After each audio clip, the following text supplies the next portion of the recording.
Good day, friends.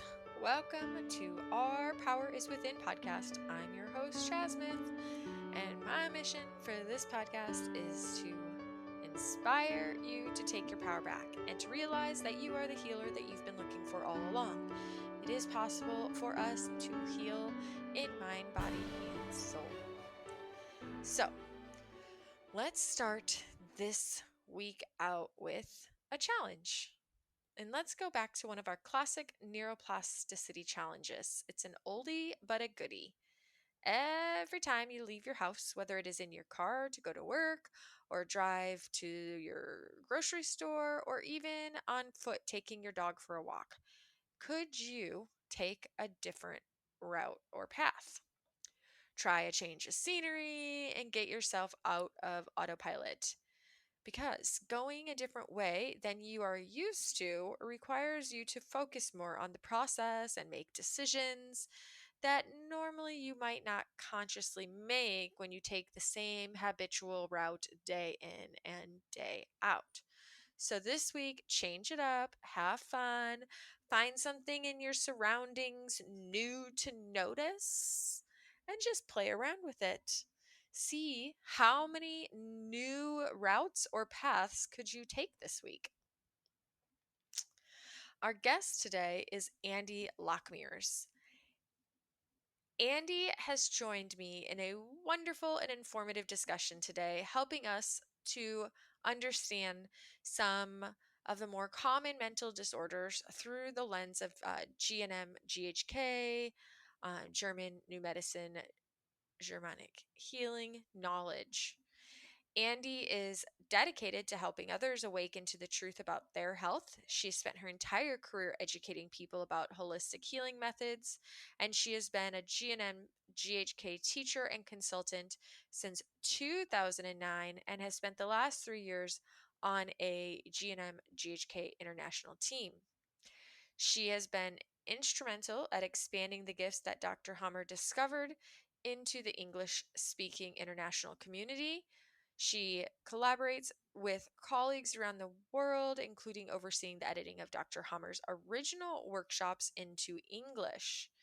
And today, what we dive into is just barely scratching the surface on what is possible for us to understand about our mind, body, psyche, brain, and the biology of our beingness and more. So let's go ahead and welcome Andi to the show. Andi, thank you so much for being here today with me. I am so excited to get to dive into all the fun, juicy topics we're going to be talking about today. It is my pleasure. I am so glad to be here as well. Yay! So what I like to do is usually have my guests start out by sharing a little bit about themselves. Maybe you could share about how you got into the knowledge of German New Medicine and Germanic healing knowledge for our listeners. And then from there, we could maybe just do a little brief background on what GNM and GHK is in case anyone is new to the podcast or just not familiar with what this is that we'll be talking about today.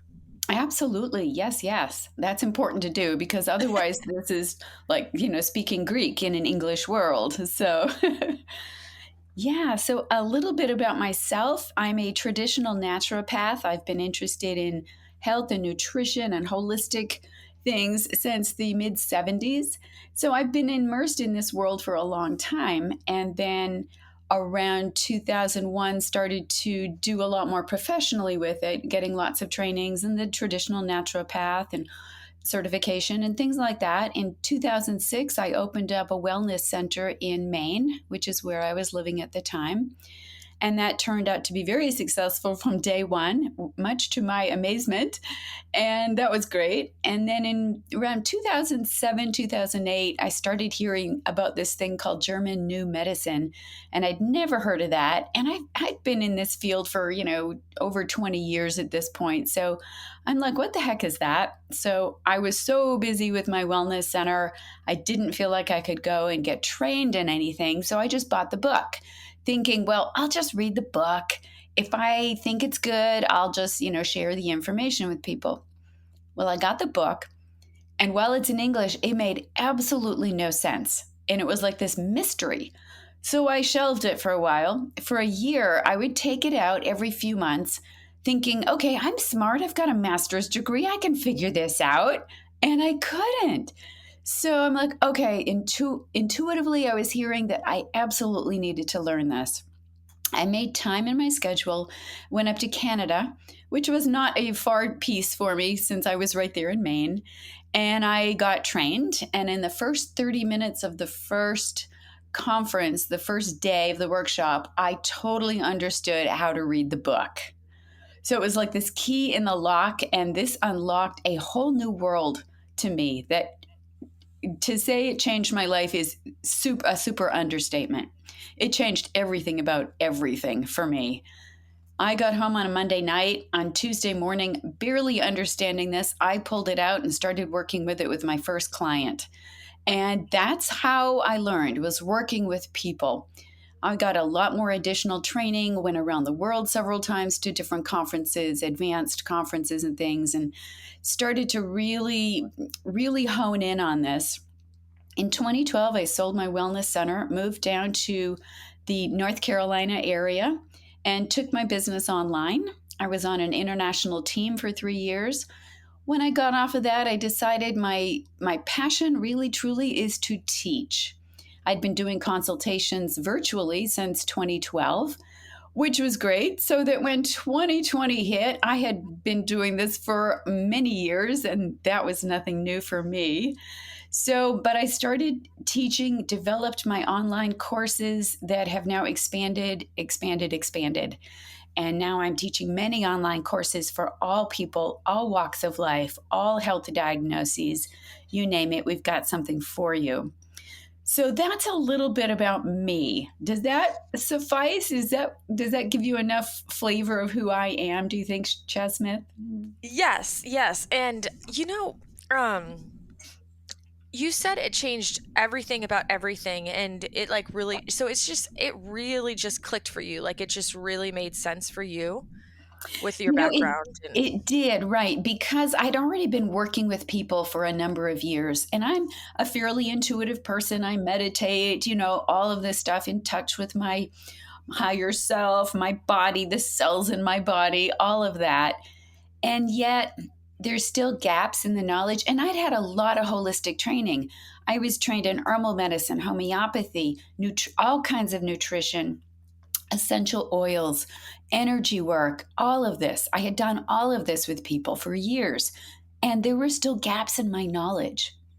There were still gaps in my life, I would say, for myself. So once I learned germanic heilkunde, which is what we call it now, it's like, oh, all the gaps were filled in, all of them. And that was amazing. And it didn't happen all at once. It took years to fill in these gaps. And I'm still filling in the gaps, but the gaps are so much more filled in now than they ever have been.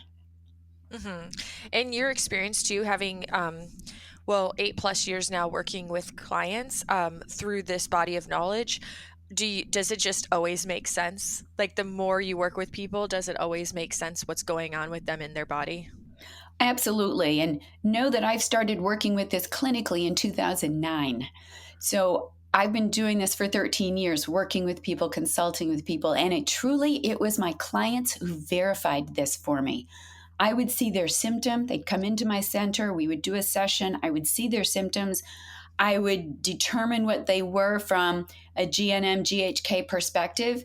And that's what made me understand that this is absolutely true. Because the things they told me, and then when I looked up about their symptoms, no one could make this stuff up. It was absolutely accurate 100% of the time. That's what made me believe in this, because I had proof in every client who came in day after day, day after day. I had proof that this was accurate information 100% of the time, not 95%, 100%.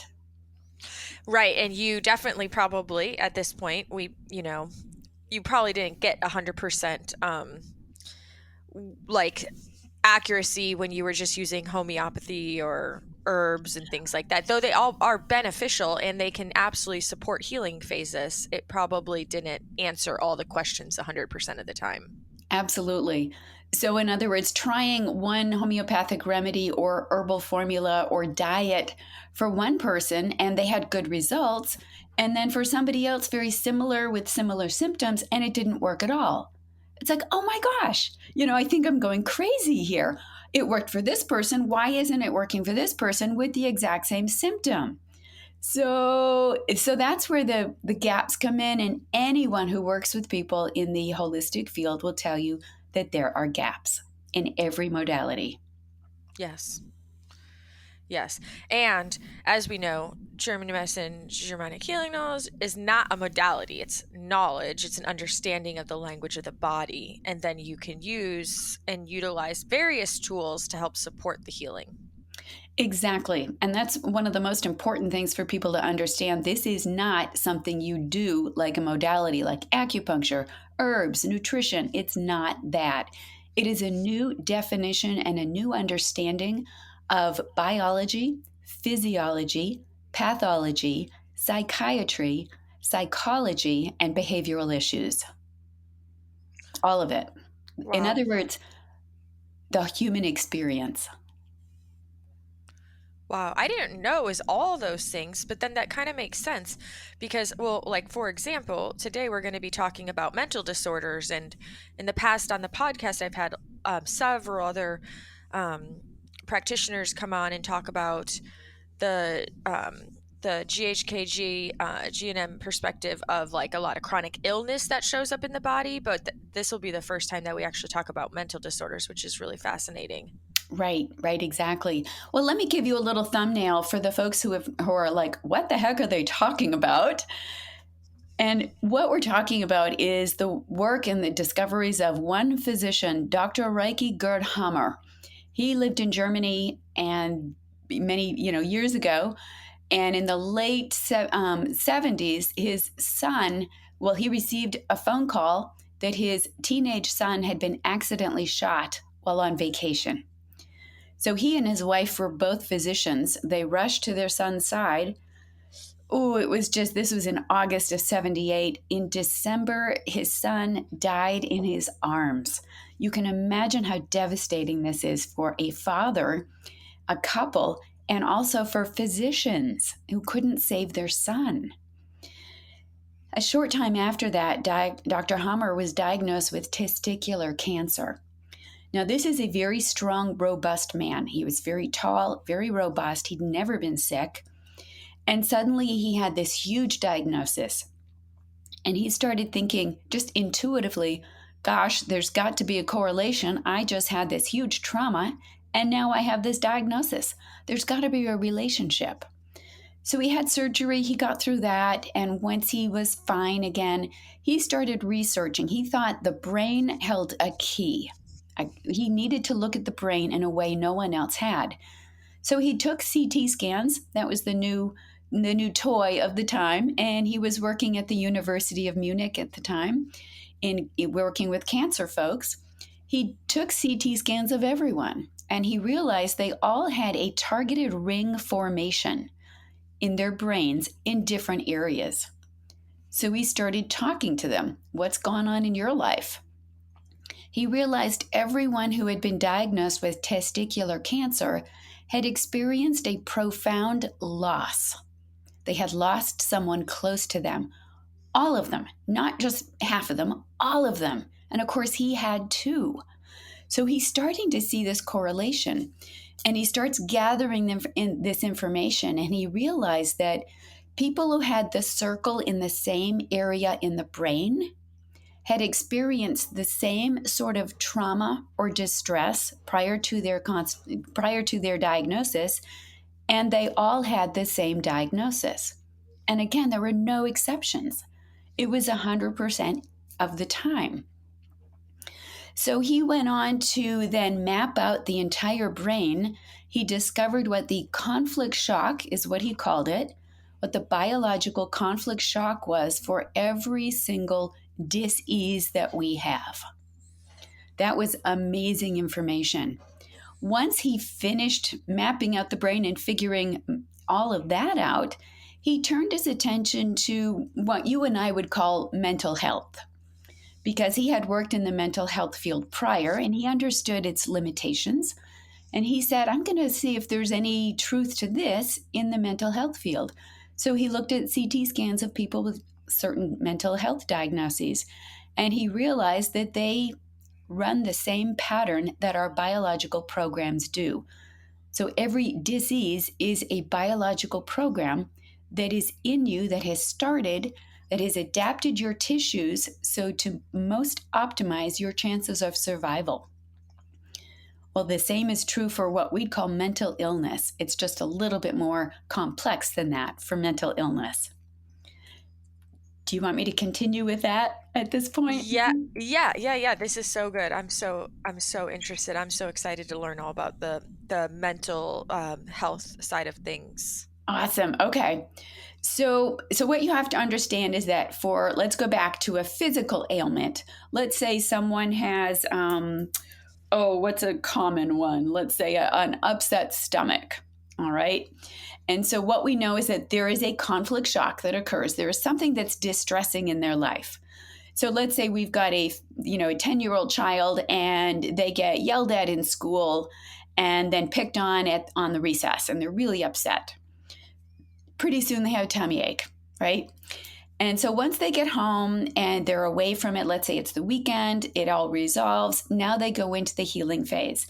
Well, at that moment that they had that bullying and teacher yelling at them, this particular boy, let's say, would have had cell loss in a very specific area in his body. And in this case, it's the mucosal lining of his stomach, it's the duodenal bulb or the pylorus. So it's a very specific part of his stomach. Then after it's resolved, let's say he's away from school, he's now home, he's relaxed, he's with his family, and he resolves it. And now there's going to be cell replenishment. He lost cells. So he had part of the body that was weaker. So now he's going to replenish those cells. And that's what we call being sick. This is the second phase of every dis-ease out there. Every disease has two phases: the conflict active phase, where we're upset. And then once that's resolved, we're fine and more emotionally, but now we have physical symptoms that help our body to return to homeostasis. So he would have had a stomach ache in his healing phase. And then once he's over with that, he's back to his day-night cycle. There's more to it than that, but without a visual, I'm just explaining it just very simply here. Let's turn to what we call mental illness. The conflict active phase occurs when you have a distressing event, you're caught on the wrong foot, you are not expecting it, and it's shocking. It's like, oh my gosh, what's going on? It's isolating. You're focused on it. You just lost your job. You just found your partner in bed with someone else. Those are big things. It can also be something really little. You're tired, you get home at the end of the day, your spouse is upset and kind of lays into, you see him or her, yelling at your kids, and that could be upsetting in a smaller way. All of those start programs. When we're conflict active, it means we're upset. We're mulling it over. We're thinking about it. Our hands and feet might be cold. Now imagine you're conflict active with one conflict, and then boom, you're impacted with a second conflict. That goes to a different area of the brain. It switches from one hemisphere now to the other. So what we call the hammer focus, which I mentioned at the beginning, which is the targeted ring formation, it's always going to be in a certain area in the brain. And then with that second distressing event, it will go to the opposite hemisphere. Depending on what the issue was that occurred, will depend on where it goes in the brain. So it turns on yet another program in the other hemisphere. And now the hemispheres of your brain are vibrating out of sync with each other. You're conflict active with a different conflict generally with each hemisphere. It could be the same conflict shock that occurred, but it impacts you in two different ways. So it still impacts you in both hemispheres. Again, your brain is your brain hemispheres are vibrating out of sync with each other. The absolute moment that that second conflict impacts in the other hemisphere in your brain, you are now what we call constellated.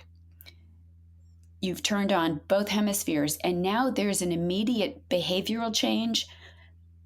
It's a behavior, mental illness, mood disorder. Something shifts instantly, Mm. depending on where those relays ended up in the brain, where those circles are in the brain, depends on what the flavor of how you behave. You might get angry all of a sudden. You might get really internal. You shut down and go inward. You might puff yourself up. It's like, well, I'm better than that. I'm the best at this, kind of boasting. You might suddenly have incredible insights and hear people talking that have passed over. You suddenly became very psychic. So there are about 25 to 30 different combinations for what we would call mental illness. How are we doing so far? So good. Okay, so I want to ask a couple quick questions for clarity. So this is so interesting. So when you are talking about this being conflict active and then having another conflict while you're still in conflict activity, you mentioned this could be the same, like the same conflict, but could it also be different? Yes. Yes, Okay, so it could be absolutely. same or different. The whole Correct. the whole point is that if you're in an active conflict state and then you have a second conflict shock within that conflict state, now you're multi-conflict active essentially. So Right. We call it being double conflict active. It's double sympathetic atonic, is the official term. now is it possible, I can only imagine it is based on even my own history, that you could have like multiple, like more than two conflict active states at once? Ooh, that's a great question.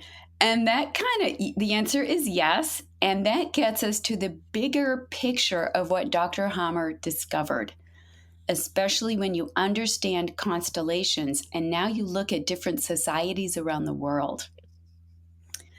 So, when you look at societies that are, I'm going to paint a picture of, let's say, a fairly tribal society. Okay, let's go to Africa. Let's go to the Andes in South America. Let's go to tribal indigenous people who have, certain communities that are set up and structured certain ways.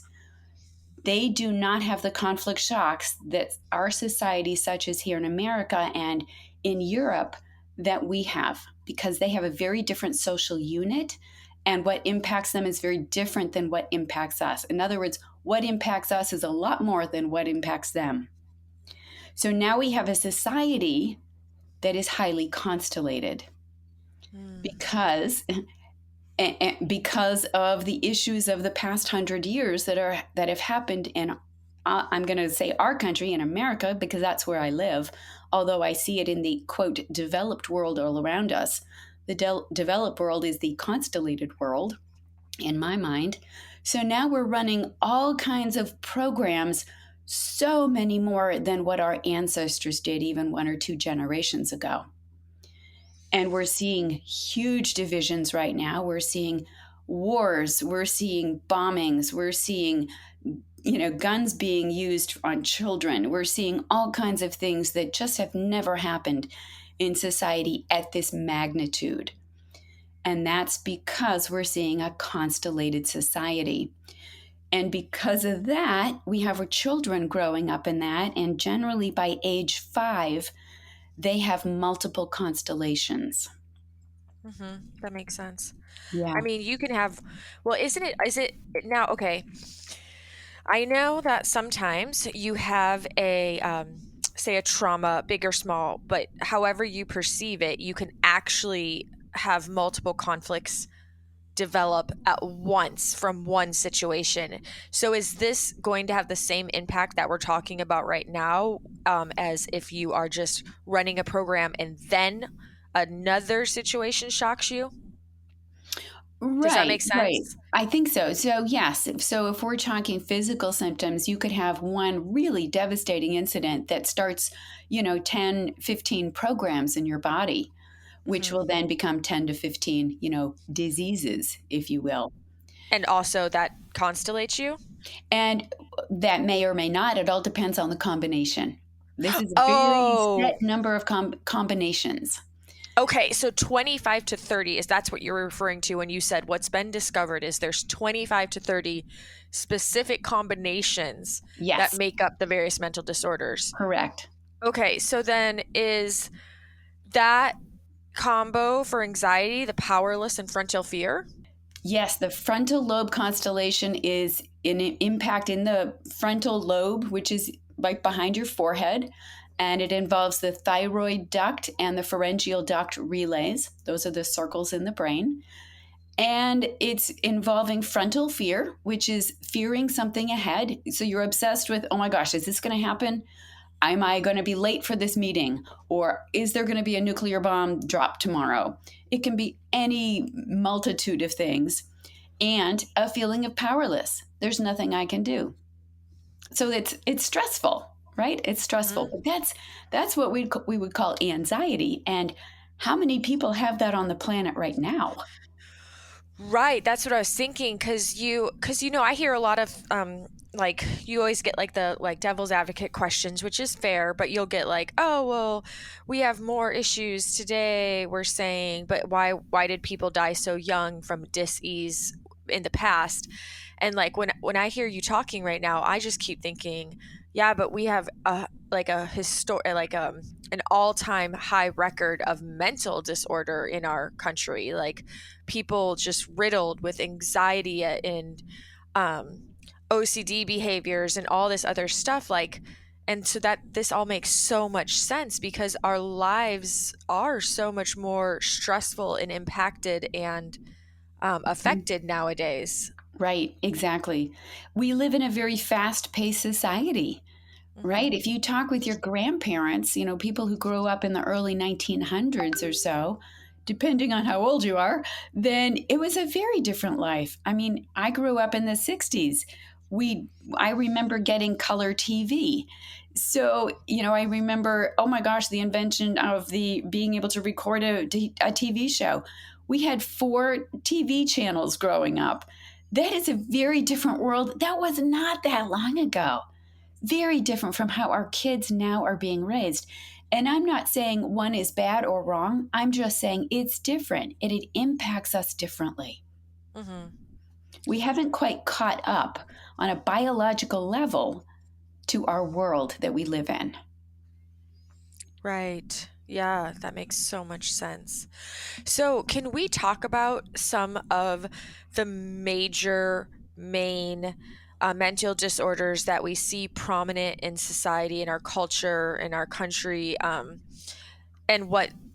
yeah, just have like a understanding of them through this lens and what the combination of conflict shocks can be, and through the knowledge of GHK, can we actually indeed through healing these conflicts, can we actually overcome these mental disorders?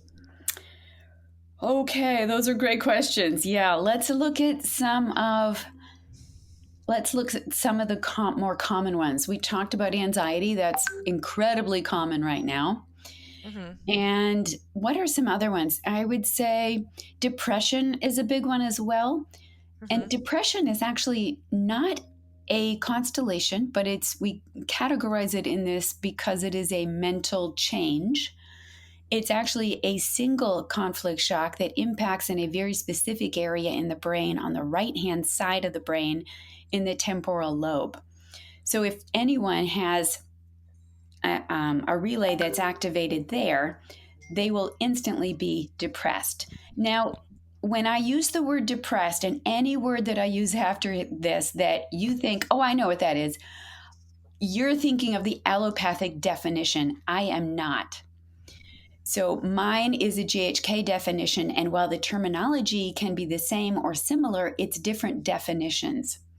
So our definition of depression will be anywhere from, again, it's a continuum, anywhere from someone who's more withdrawn and inside themselves, so what we might call introvert, to someone who's really what we would say clinically depressed, who's they're really in a bad way. They can't get out of bed. They don't want to live, and there's a huge amount of space between those two elements. Someone who can go about their day, live a good life, and yet they're withdrawn. And they have the same program as someone who's just this side of being suicidal, hates their life, wants to leave. Wow, All right, really? so same program. It's all about the intensity of that conflict shock that determines where they Interesting. lie on that spectrum. What is the conflict shock? Well, there's 4 different conflict shocks, so it would all depend on which one's been activated. These are territorial issues, and it's going to be, I'll say it's actually 10 different conflict shocks. But as long as they impact on the right side, this gets into right-handed versus left-handed. A Hmm. left-hander will have this as a first conflict. For a right-hander female, it's a second conflict. This gets really convoluted, so I'm trying to keep this super easy. But they're territorial issues generally that are on the right-hand side, and those are a territorial fear, territorial loss, territorial anger, and a territorial marking conflict, which is a boundary issue. Mm, That's in a nutshell. There's more to it than that, but in a nutshell. okay. And here's the thing. It's like for me, even I'm like, well, what does that mean? Like, what's a normal fear versus a territorial fear? What's like a normal loss Right. versus a territorial loss, That's a great question. And so the answer lies in it has to have 3 criteria to be considered a biological program versus an emotion. The Hmm. 3 criteria I mentioned earlier: you're caught on the wrong foot, you weren't expecting it, you couldn't prevent it, and it's isolating. You're focused on it, you're experiencing it by yourself. Interesting. Okay, this is totally a little off base, but not totally. Mhm. Um, how do we end up with self-devaluation conflicts? I can't correlate how most self-devaluation is being caught on the wrong foot. It kind of just feels like this low key, low grade, always feeling, like not good enough and not enough of some sort. Right. Okay. So we're talking about the original conflict shock versus the tracks. Hmm. Oh. The original conflict shock would have fit those three criteria in order for that program to be switched on. Oh. After that, we can have many tracks, which is just a thought, a feeling, a person that we see, and it starts the program again. I have never heard of this explained this way. Tracks can literally just be thoughts or feelings. Oh, absolutely. It's usually what they are. It doesn't always have to be something outside of us. Correct. So, if you heal the original conflict, do the tracks just disappear or do you still have to work on the tracks? No, they'll disappear. Yep. Hmm. That's why we always want to try to find the original conflict shock. Sure. But you can also, if you don't know what the original conflict shock is, you can work on shifting your perception and downgrading the conflict through adjusting, like through minimizing the tracks. You can, but you can also resolve it not knowing the original conflict shock. I've done that myself. Huh. So, yeah, I mean, ideally we want to because that's the most complete thing. Hmm. But it is possible not to, and it is possible to look at your tracks and resolve all those, and the whole thing resolves. Okay. So Wow. I've seen it both ways. It all depends. It's not absolute. You can't say, okay, for you to resolve this, all you have to do is this. We can't do that. It's so individual. Right. Right. Okay. So, this is a little off track from the mental disorders, but I think it's good.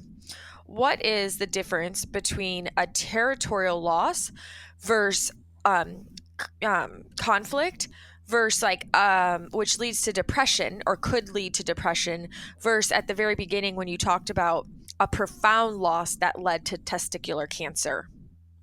they're both losses. So what's the difference? Is it all an interpretation? That's a great question. Yes. So every person on this planet has their own interpretation. Their psyches will have Hmm. their own interpretation of the events. Your psyche is made up of all of who you are. It's how you were raised, the environment you're raised in, the culture you're raised in, your family, what your birth order is, I'm going to say what your astrology sign is, what your past lives have been. That's my adding that in.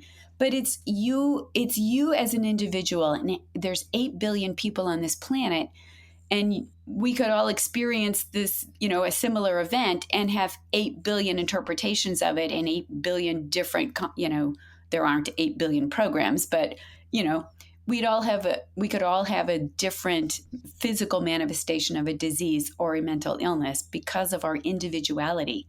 It's all about how our psyche, our individual psyches, interpret the events. So here's an example of what your psyche does. So let's say you're driving along and you're going, you're on the highway, you're going 65 miles an hour or so. And right away in front of you, there's this huge accident. And so your first instinct isn't to, sit there and think about, what should I do here? You've got a half a second to slam on the brakes or swerve. Before you slam on the brakes or swerve, your psyche has already turned on a program. And now you're going to slam on the brakes and swerve. That's how fast this happens.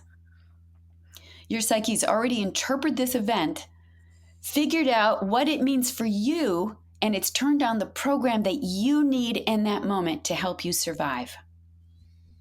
That is crazy.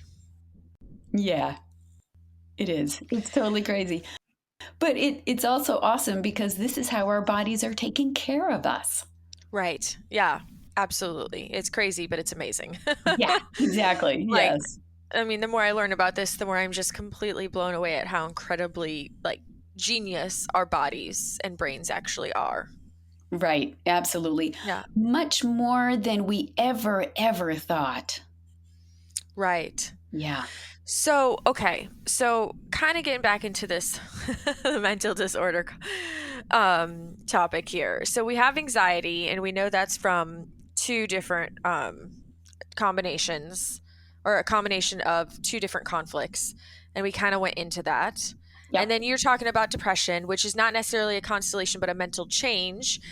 And from a GHK perspective, this is the whole spectrum from low grade, low key, non-clinical depression all the way to suicidal depression. Right. And then you have what are some of the other popular ones? Bipolar. What can you explain that one? Bipolar, sure. Yeah, and that will kind of fit into, you had just said suicidal depression. And Mm-hmm. from our germanische Heilkunde, if you're depressed, you cannot commit suicide. In order for a depressed person to commit suicide, they have to sit on a manic track. So, what this means, let's go back to brains. We've got two hemispheres, right and left hemispheres. We know depression's on the right side, in just the temporal lobe. That's the right side. On the left side, in the temporal lobe, is what we call mania. And now think of someone who's manic. They're crazy, right? They're like going a mile a minute. That's our interpretation. Again, it's very different from a GHK perspective. It can be somebody who's upbeat, who's goal driven, a type A personality. They're manic. They're setting on a manic track, which means they're starting that conflict over and over and over again, and this is their life.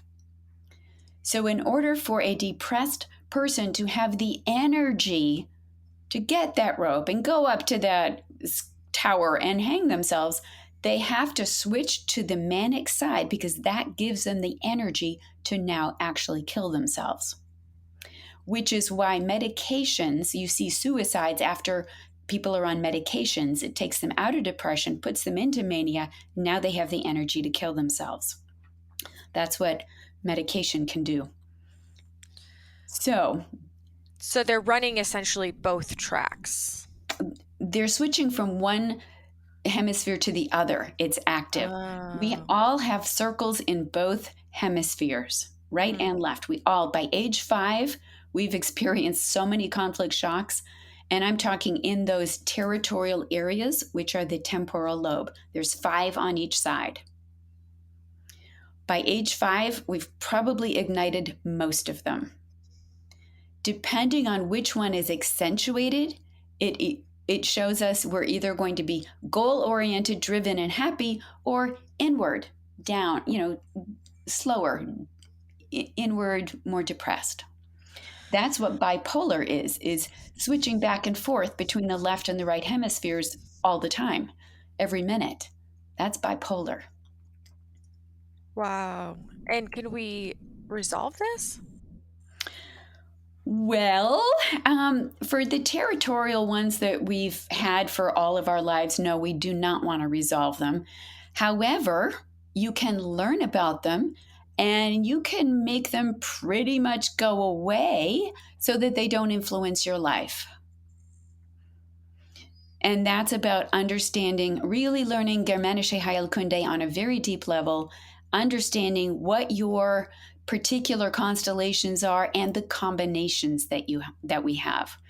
We all have combinations. So if we have a certain event that occurs, it triggers this program, which triggers this program, which triggers this program.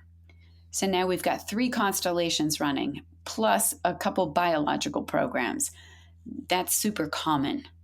That this is what most people are these days. Most people have 3 constellations Oh, running. I'm not saying 3. We have many. We have many, many, many. And it all depends on how they're grouped. Sometimes you can turn just one on, but oftentimes you're turning on 1, 2, 3, 4, 5. It all depends on how you're wired. So you're saying essentially by the age of 5, based on the constellations that we have running and programs we have running from the various even mini traumas we went through and our perception of the events through our life, this essentially sets us up and determines whether or not we're going to be, this is what impacts whether or not we're like introvert or extrovert. Correct. Yep. It's not just something like we're just naturally born into. I suppose there's that as well, but your psyche will take that into, it uses that to interpret the events around you. Right. So it's like it's all kind of the same kit and caboodle. Mm-hmm. Yeah. Wow. And you It's said amazing. if you have a very long-term territorial conflicts active, you don't want to resolve them. Correct. So we have ones that are there all the time. They're permanent. They never turn off. So think of someone Oh. who's a type A personality. They've got one of the manic ones turned on. It's not turning off. And that's fine, right?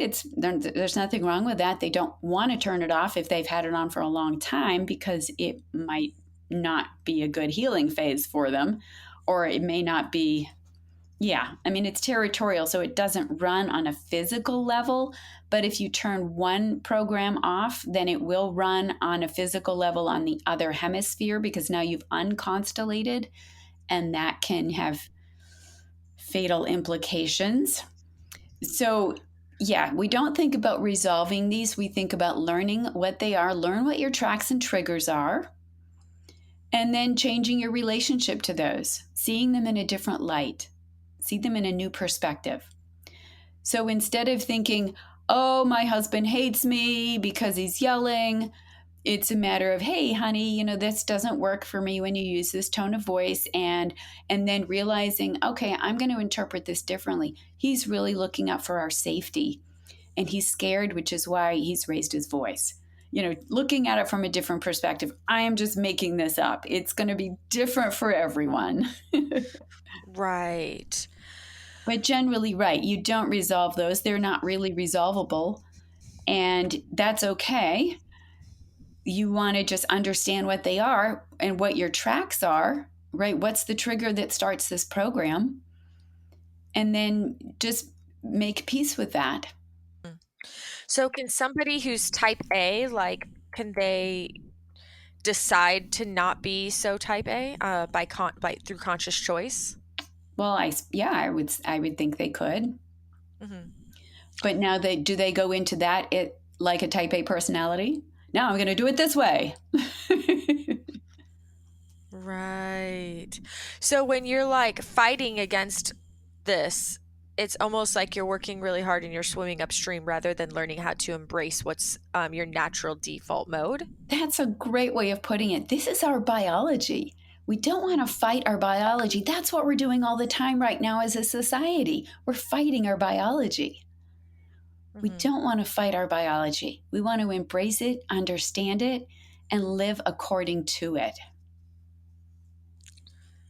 Right.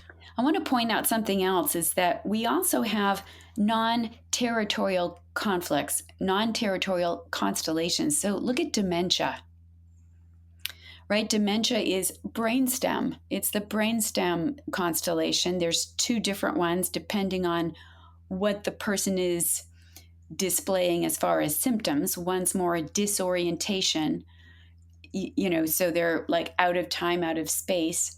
And so when we look at these constellations that are much more basic and primitive, they're not the higher territorial ones we have. And if you know Germanic, then you can unconstellate that forever. You really can. So if you know somebody who's, maybe they've got the brainstem constellation and that's going to be like mental confusion. If they know Germanic and you do, you can get them out of that. And so it doesn't become a permanent state. Mm. Same thing with the kidney collecting tubule program, which is the disorientation I mentioned. If you see this happening in someone, you know, okay, they just constellated. They look like they're demented. What just happened? And help them to undo it. Wait, the kidney collecting tubules is a constellation, not a syndrome? When you have two, so remember we're Oh, talking two in each hemisphere. A single program is not going to do that. okay. And it's got And to be this a is when specific it, kind. Yeah. is it two kidney collecting tubule programs or is Correct. it a kidney collecting tubules plus something else? Well, if it's kidney collecting tubule and another one in the brainstem, the Hmm. other hemisphere has the a brainstem constellation, then it's going to be that mental confusion I mentioned. If it's both kidney collecting tubules activated in both hemispheres, then that is the disorientation. If you put both of those together, it's what we call Alzheimer's. Oh, Okay. Generally, it's different for everyone. Usually, there's another one or two constellations thrown in there as well. if Alzheimer's is a result of constellations, how do we have so many like professionals and doctors and people at this point in the belief that if you're that it's and I already know that we're beyond our genetics, but like there's this thought that if it runs in your family that you have the ability to turn it on is Right. To turn it on. Right. So that's 100 years, 110 years of Rockefeller medicine, right? It's all based on, things that are outside of us. It's genetics, it's malfunctioning bodies, it's all of that stuff. None of that is accurate. But we've all been brainwashed because this is how we've been raised. right. So it's Yeah. so Alzheimer's isn't something that's like inside of you that you can turn on. It's happening as a result of your own constellations. But really, in a sense, I mean, if you're raised in a family, you might have or develop similar perceptions as your mother and father, and then that might cause your psyche to perceive and respond in a similar way as far as like what programs begin to run and then what constellations form, correct? Correct. Absolutely. If you're raised in a violent household, the chances of you being violent in the household you create are pretty good because that's how you were raised. So Hmm. you're going to have similar conflict shocks to your parents, and your kids will as well Right. because they're all being raised in a similar environment. That's how we come up with, oh, it's genetics. It's in the family.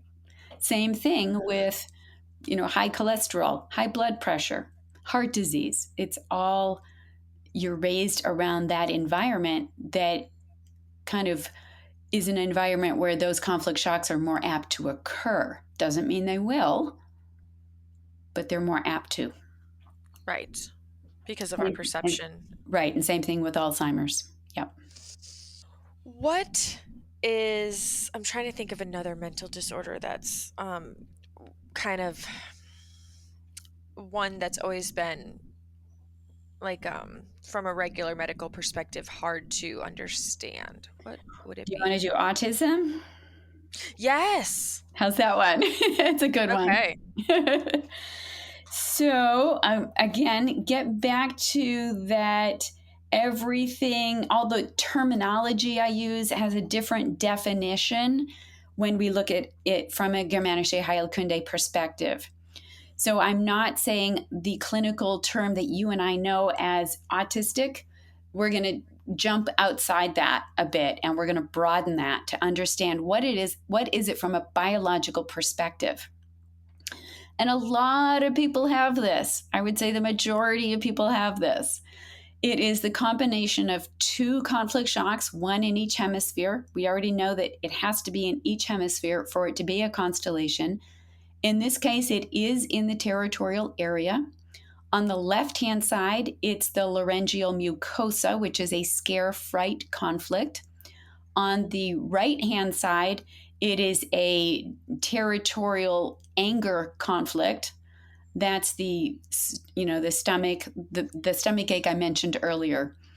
The bile ducts, pancreatic ducts, pylorus, duodenobulb, all of that. It's all in one relay on the right hand side.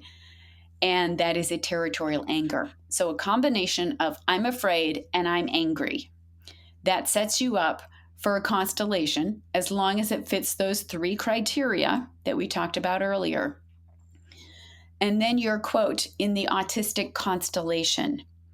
Now, that could be someone who's just a little bit shy in a certain circumstance. So when I was young, I was very shy in a social setting, such as school, very, very shy at home, very shy at school. But when I was home, I was not shy at all. So I was autistic at school because I had experienced a very distressing event when I was about 4 years old in school. So that set me up for the rest of, my school age life. So know that the mildest form of this can be a little bit of shyness in a certain circumstance. To the next step up would be more shyness in many areas. To the next step up would be more withdrawn from society because you're so incredibly shy, to eventually being nonverbal and non-communicative at all. Huge, huge spectrum. Most of us are on the lower edge of this. But we've got folks, as we see now in today's day and age, way on the other end of it. Right. And again, it's two biological programs that would be a scare fright and a territorial anger. Well, then how do we explain like when young kids start displaying symptoms and signs of autism? Same thing. They have experienced these conflict shocks and have this constellation. This can happen in utero. It can happen at birth. It can happen after birth. It can happen as a baby, as a toddler. Again, we do not have the society like we had over 100 years ago that was much more close-knit. Mm-hmm. It's different now. And I'm not trying to glorify what we had because there was a lot not good around, societies 100 years ago. But when we look at the work of Dr. Weston A. Price, it ties it all together. So if you're a Weston Pricer, then you're familiar with what what Dr. Price discovered in the 1920s when he went around the world. He lived with native people, eating native diets, living in native societies. Well, it's exactly what Dr. Hammer figured out almost 100 years later is like that's the kind of society we live in, where there is no mental illness, there's no obesity, there's no heart disease, there's no cancer, there's no dementia, there's nothing like that in those societies that Dr. Price discovered in the 1920s that still existed. There's very few of those left now. Right. Yeah, and it's interesting because so many people just like automatically assume, I've heard this asked so many times, oh, well, if, if that were true, referring to like the language of GHK and the understanding of dis-ease, like how do you explain a 7-year-old getting lymphoma, or how do you explain, all these things? But when you're looking at it through this lens, it's like it does make sense, but so many people assume that a 2, a 1, a 2, a 5-year-old aren't capable of having these conflict shocks or feeling this level of emotion. And it's like, well, no, we are still having these experiences, even if we're not of the age that we can, in the use of language, verbalize it. Right, exactly. This is not mental and it's not emotional. This is biological. Hmm. So if you're in your first trimester, let's say you're an embryo in the first trimester and there's a lot of loud noises in the environment, you're still, the size of what, a pinhead, or, maybe a half an inch. You can experience biological conflict shocks that impact you for the rest of your life. That's what we would call Down syndrome right there. We know you can heal Down syndrome. Whoa, wait, Down syndrome is from Conflict what? shocks. Which ones? Hearing. It's hearing, two hearing constellations. Yeah. Two hearing constellations. Yep. And this can be from loud noises? Loud noises. So jackhammers going off, an explosion, the blender on the counter, which is right at belly height. All of those.